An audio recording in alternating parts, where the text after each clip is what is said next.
श्रीमद् भागवत महापुराण के 11वें स्कंद के अध्याय संख्या 2 के श्लोक संख्या 36, 37 तथा 38 में विदेह राज महात्मा निमि तथा 9 योगेश्वरों के संवाद में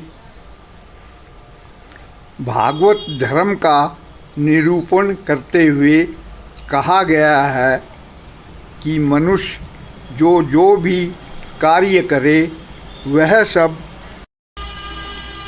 परम पुरुष भगवान नारायण के लिए ही है। इस भाव से उन्हें समर्पण कर दे, यही भागवत धर्म है।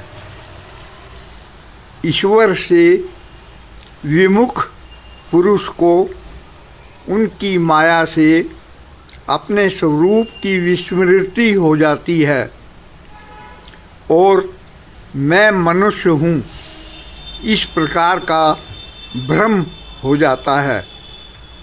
इसलिए अनन्य भक्ति के द्वारा उस ईश्वर का भजन करना चाहिए।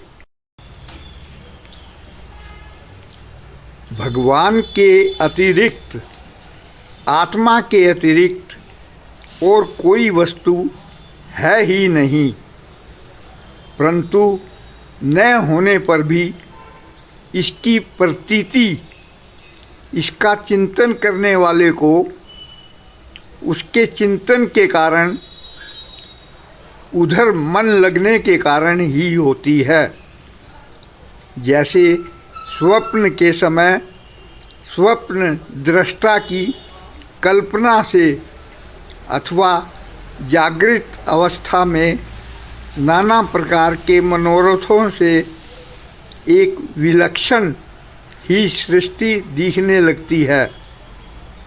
इसलिए विचारवान पुरुष को चाहिए कि सांसारिक कर्मों के संबंध में संकल्प विकल्प करने वाले मन को रोक दे।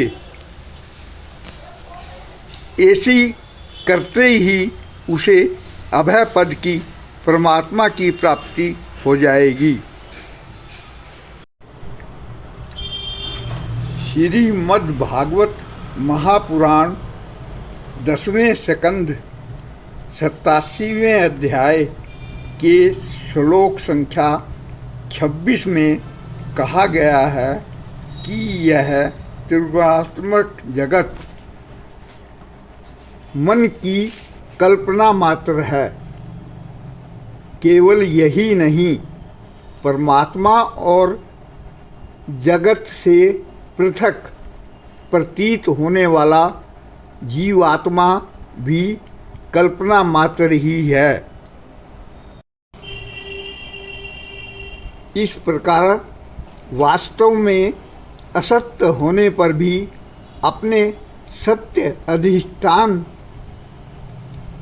आरोपित स्वरूप परमात्मा की सत्ता के कारण यह सत्य सा प्रतीत हो रहा है।